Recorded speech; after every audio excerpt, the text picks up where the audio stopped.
Waalaikumsalam warahmatullahi wabarakatuh. Ya, kita mulai pembelajaran kita kali ini. Ya, setelah kemarin selesai ujian ya. Jadi kita hari ini masuk ke bab baru, yaitu sistem peredaran darah ya. Sistem peredaran darah. Oke, kita lihat dulu filenya.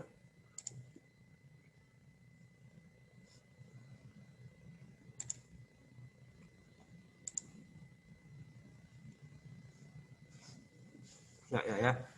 Jadi kita hari ini membahas tentang sistem peredaran darah. Secara garis besar pembahasan kita sebenarnya sistem sirkulasi atau sistem peredaran. Nah, peredaran di dalam tubuh atau sistem sirkulasi di dalam tubuh itu ada dua jenis. Yang pertama sistem sirkulasi sistem peredaran darah, yang kedua adalah sistem peredaran getah bening ya. Jadi ada dua. Yang pertama peredaran darah, yang kedua peredaran getah bening. Nah, tapi kali ini kita hanya akan membahas tentang sistem peredaran darah. Sistem getah bening, sistem peredaran getah bening akan kita bahas di pertemuan selanjutnya. Oke. Nah, sebelum kita masuk ke pembahasan, ya jadi di pembelajaran kali ini Bapak harapkan kalian mampu memahami dan mengidentifikasi komponen dari darah ya. Jadi setelah kita belajar hari ini, kalian diharapkan mampu mengidentifikasi komponen-komponen yang ada pada darah. Oke ya. Nah, marilah kita masuk ke pembahasan ya. Jadi sudah disinggung di bab sebelumnya, bab jaringan, bahwa darah itu adalah termasuk ke dalam jaringan ya. Jadi jaringan darah atau bisa kita singkat darah aja ya. Jadi darah atau jaringan darah adalah jaringan penyokong yang berupa cairan ya. Cairan. Darah ini fungsinya macam-macam. Yang pertama fungsi darah itu mengangkut sari makanan ya, mengangkut sari-sari makanan. Nah, nanti setelah dicerna oleh sistem pencernaan, sari-sari makanan tadi akan diedarkan oleh darah ke seluruh tubuh ya. Yang kedua, darah berfungsi mengangkut hormon. Hormon di sini bisa hormon pertumbuhan, hormon untuk metabolisme dan lain sebagainya ya. Jadi hormon juga diangkut oleh darah. Yang ketiga, darah itu berfungsi sebagai pengangkut zat sisa-sisa metabolisme sel. Jadi selain mengangkut sari makanan, dia juga mengangkut zat sisa metabolisme sel. Dan yang terakhir, dan fungsi darah mencegah terjadinya infeksi pada tubuh yang disebabkan oleh kuman, virus ataupun bakteri lainnya. Jadi misalkan tubuh kita terluka, tergores, berdarah. Nah, dari goresan tadi itu adalah jalur masuk si kuman-kuman, bakteri, virus masuknya dari situ. Nah, kalau tidak dibasmi oleh darah, ya, kuman-kuman tadi, bakteri tadi akan menyebabkan penyakit. Nah, bagian darah mana yang fungsinya untuk mencegah infeksi nanti kita bahas, oke ya. Nah, jadi jaringan darah ini tersusun atas sel darah dan plasma darah ya. Sel darah ada dua berarti komponen darah ya. Yang pertama sel darah, yang kedua plasma darah. Sel darah ini adalah bagian darah yang berbentuk padat ya. Jadi sel darah itu padat. Kalau plasma darah ini adalah bagian darah yang bentuknya cairan ya. Oke. Nah, ini ciri-ciri dari jaringan darah ya, ciri-cirinya. Oke, nah tadi sudah Bapak bahas ya. Jadi komponen darah itu secara garis besar ada sel darah yang padat dan ada plasma darah yang cair. Nah, sekarang kita bahas dulu sel darah ya. Bagian yang padatnya dulu. Jadi sel darah ini adalah semua sel dalam segala bentuk yang secara normal ditemukan dalam darah. Sel-sel darah dibagi menjadi tiga. Ya, yang pertama itu adalah sel darah merah atau eritrosit. Nah, eritrosit ini fungsinya untuk mengangkut oksigen. Kenapa bisa mengangkut oksigen? Karena di eritrosit itu terdapat zat yang namanya hemoglobin. Nah, hemoglobin ini hemoglobin inilah yang mengangkut oksigen ya, dari paru-paru ke seluruh tubuh maupun dari seluruh tubuh ke oksigen, seluruh tubuh ke paru-paru ya. Ya, jadi kan pengambilan oksigen itu ada di paru-paru ya. Yang kedua ada sel darah putih atau leukosit. Nah, leukosit ini fungsinya untuk menghasilkan antibodi untuk melawan infeksi bakteri. Nah, seperti yang saya bilang di awal, fungsi darah itu salah satunya adalah untuk mencegah terjadinya infeksi pada tubuh. Nah, infeksi pada tubuh itu dicegah oleh si sel darah putih. Jadi sel darah putih ini adalah atau leukosit adalah sel darah yang menyerang bakteri atau virus yang masuk ke dalam tubuh ya. Yang ketiga ada keping darah atau trombosit. Nah, trombosit ini fungsinya untuk pembekuan darah. Jadi saat kita terluka, itu darah akan segera menutup supaya luka tadi akan segera menutup supaya darah tidak keluar terus-menerus. Nah, kalau tidak ada keping darah kayak mana? Ya kalau tidak ada keping darah saat kita terluka, darah itu akan terus keluar tanpa henti. Nah, jadi keping darah ini berfungsi untuk pembekuan darah ya. Nah, ini eritrosit ya. Jadi eritrosit itu merupakan penyusun darah yang paling banyak. Makanya warna darah itu merah sama kayak warna si eritrosit. Nah, warna merah tadi didapatkan dari pigmen yang disebut hemoglobin. Nah, hemoglobin di sini nanti di hemoglobin tadi hemoglobin ini memiliki zat besi ya. Jadi kalau kita kekurangan zat besi itu kan pernah kayak apa bilang kalau kekurangan zat besi akan menyebabkan anemia ya. Oke. Nah, jumlah darah pada wanita dan pria itu beda. Lebih banyak pria. Kalau pria sekitar 5 juta mikrometer kubik per darah.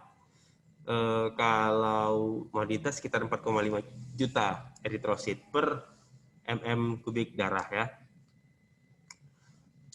Eritrosit itu bentuknya kayak gini.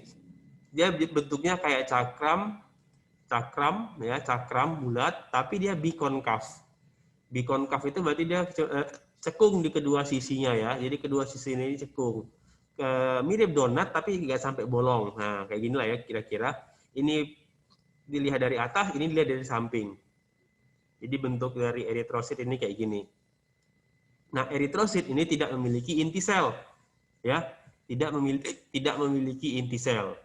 Alasannya kenapa? Kita sudah pernah singgung di bab sel ya. Ya, jadi bentuk bikonkav yang tadi, bentuk yang kayak gini, ini memungkinkan eritrosit dapat menempati ruang dengan lebih efektif ya. Jadi dia bisa masuk ke ruang-ruang yang lebih kecil. Selain itu, bentuk bikonkav menjadikan permukaan sel lebih luas untuk mengikat oksigen. Nah, satu molekul hemoglobin itu biasanya mengikat 4 molekul oksigen ya. Nah, kalau tadi sel darah merah dan ini sekarang kita ke sel darah putih ya. Jadi sel darah putih atau leukosit, leuko itu artinya putih ya. Leuko artinya putih, sit itu sel.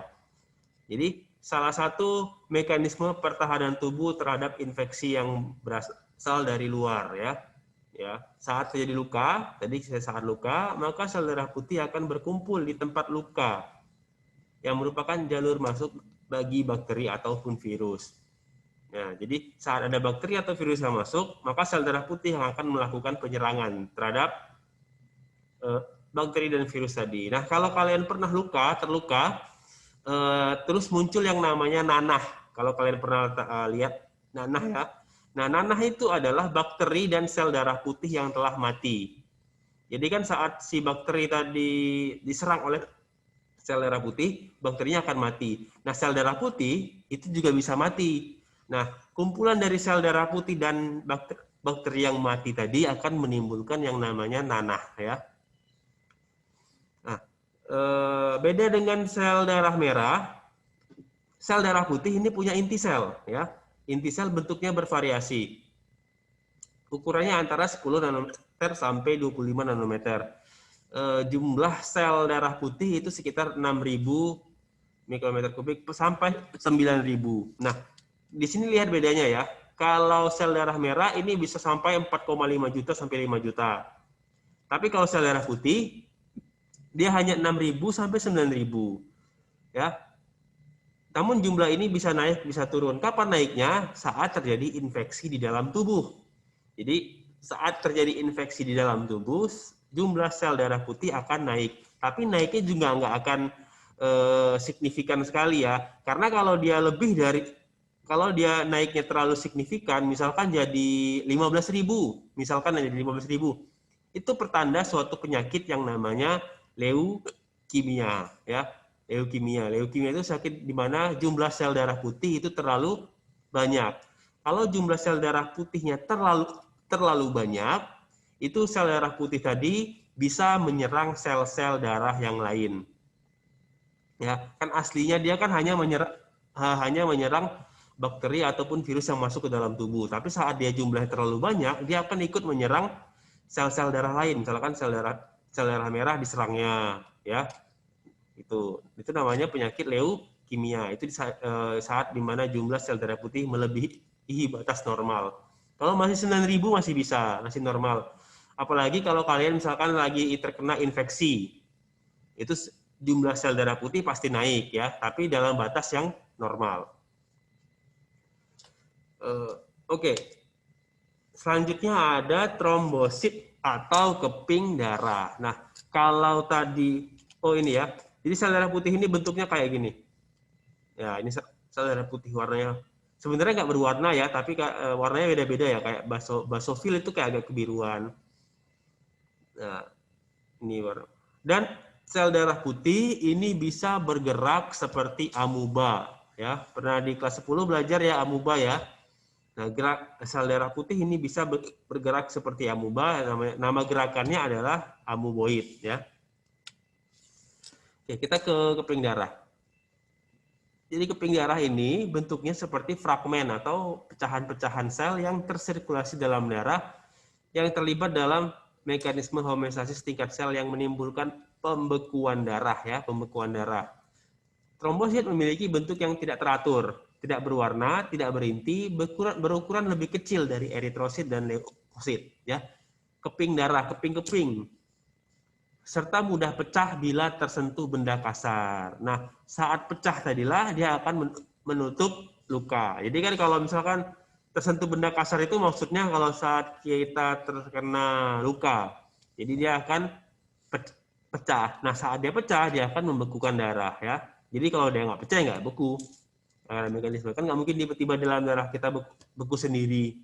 Bisa bahaya kalau keping darahnya membeku di dalam pembuluh darah, bisa tertutup pembuluh darahnya. Oke, nih, ketika kulit terluka menyebabkan darah keluar dari pembuluh, trombosit ikut keluar bersama darah, kemudian menyentuh permukaan kasar yang menyebabkan trombosit pecah, ya, pecah tadi. Trombosit akan mengeluarkan zat yang disebut trombokinase. Nah, trombokinase ini enzim ya, ada airan ase, berarti ini adalah enzim. Trombokinase akan masuk ke dalam darah, dalam plasma darah, dan akan mengubah protrombin menjadi enzim yang disebut trombit. Nah, jadi ini nanti kita lihat skema pembekuan darahnya. Trombin yang terbentuk akhirnya mengubah fibrinogen menjadi benang-benang fibrin. Fibrinogen ini adalah bahan yang sudah ada di dalam darah. Ya, fibrinogen ini akan diubah oleh trombin menjadi benang-benang fibrin. Benang-benang fibrin inilah yang akan menutup luka. Ya. Oke, ini gambarnya. Ini gambaran mikroskopnya ya, trombosit yang ini yang kecil-kecil, pecah-pecah. Sel darah merah. Nah, ini trombosit. Nah, di sini ada tabel perbedaan eritrosit, leukosit, dan trombosit. Ya. Bisa dilihat di sini secara ukuran yang paling besar itu adalah leukosit. Tergantung ya, tapi paling besar leukosit sampai 9 mili. Oke, jumlah paling banyak itu ada eritrosit, ya. Leukosit cuma 7.000 sekitar. Ini kurang lebih ya bisa berbeda-beda tiap orang. Trombosit sekitar 300.000. Oke. Strukturnya kalau eritrosit tidak punya nukleus, punya hemoglobin. Fungsinya tadi apa? Eritrosit untuk mengangkut oksigen dan karbon dioksida. Leukosit ini fungsinya untuk melawan infeksi bakteri dan virus. Trombosit fungsinya untuk pembekuan darah, ya. Bentuk, kalau eritrosit bentuknya cakram bikonkav. Kalau leukosit bentuknya tidak beraturan. Kenapa tidak beraturan? Karena leukosit ini bisa berubah-ubah bentuknya, kayak amuba, ya. Kalau trombosit, oh ya, leukosit ini juga bisa bergerak ya, jadi dia bisa bergerak keluar dari pembuluh darah. Kalau trombosit bentuknya kayak pecahan, serpihan, ya, tidak beraturan. Tempat produksi. Nah, jadi eritrosit itu diproduksi di sumsum merah, tulang pipa dan tulang pipi. Sumsum, tulang itu bagian tulang yang dalam, yang paling dalam ya, yang paling dalam bagian tulangnya itu namanya sumsum. So, ada sumsum merah, ada sumsum kuning. Kalau sumsum merah itu tempat pembentukan darah, ya. Kalau leukosit ini dibentuk di sumsum tulang yang kelenjar limfa, produksi di kelenjar limfa. Kalau trombosit ini di sumsum tulang belakang. Sama, jadi eritrosit, leukosit, trombosit ini sama-sama diproduksi di sumsum tulang. Oke. Nah, kita tadi bahas sel, sekarang kita bahas plasma darahnya dulu. Jadi plasma darah ini adalah cairan darah yang berwarna kekuningan yang terdiri dari 90% air, ya. Air, mineral, hormon, enzim, garam, dan sisa-sisa makanan protein. Jadi protein yang larut dalam darah disebut protein darah. Nah, contoh protein darah itu ada fibrinogen yang tadi, ada albumin, ada globulin, dan ada antibodi. Nah, misalkanlah darah disentrifugasi, disentrifuge, dia akan terpisah. Ada terdiri dari 3 lapisan. Lapisan yang pertama ini 55% dari bagian darah, ini yang disebut sebagai plasma darah atau cairan darah. Nih, warnanya kekuningan. Di sini ada air, ada enzim, ada hormon, ada garam-garam mineral, ada sisa makanan, ada protein, ya. Ada di sini semua. Yang paling bawah warna merah, sekitar 45% atau kurang, ini adalah sel darah merah. Nah, di tengah-tengahnya itu ada sel darah putih ataupun sel trombosit dan yang lain. Ini saat disentrifuge ya, di apa namanya, disentrifuge, sehingga komponen darahnya akan terpisah, ya. Ini. Oke, fungsi plasma yang pertama itu untuk mengedarkan sari makanan ke seluruh tubuh, mengangkut sisa-sisa metabolisme. Contohnya CO2 dikeluarkan dari paru-paru, urea dikeluarkan dari ginjal. Jadi yang membawa sisa-sisa metabolisme itu adalah plasma darah. Yang ketiga, mengedarkan hormon yang dikeluarkan oleh kelenjar endokrin, ya, atau kelenjar buntu. Nah, yang terakhir, fungsi dari plasma adalah menjaga kestabilan suhu tubuh, ya. Oke. Nah, jadi sampai sini pembelajaran kita tentang komponen darah, ya. Saya ulang sekali lagi, saya rekap. Jadi darah itu terdiri dari 2 komponen. Yang pertama sel darah yang bentuknya padat, yang kedua ada plasma darah yang bentuknya cair. Sel darah ini dibagi lagi menjadi sel darah merah, sel darah putih, dan trombosit. Sedangkan di plasma darah itu ada air, ada hormon, ada enzim, ada protein, dan sisa-sisa metabolisme. Oke. Coba saya tanya dulu satu orang.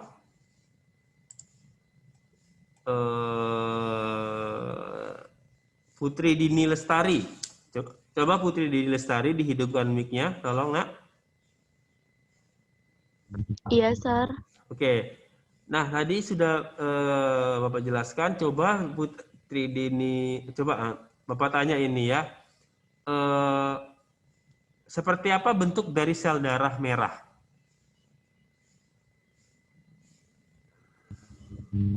Bentuk dari sel darah merah itu bikonkaf atau cekung kedua sisi, Sir. Oke. Ya, jadi bentuknya itu seperti cakram bikonkaf ya. Oke, betul. Nah, kalau masih Putri nih, masih Putri. Jadi fungsi dari sel darah merah tadi apa, Putri?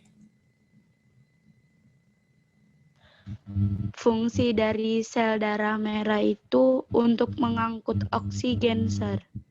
Kemana diangkut? Dari paru-paru ke seluruh tubuh atau dari seluruh tubuh ke paru-paru, Sir. Ya, kalau dari seluruh tubuh ke paru-paru itu yang diangkut adalah CO2 ya, karena kan nanti CO2 ditukar ke dari paru-paru. Oke, terima kasih Dini, Putri Dini ya. Oke. Iya, Sir.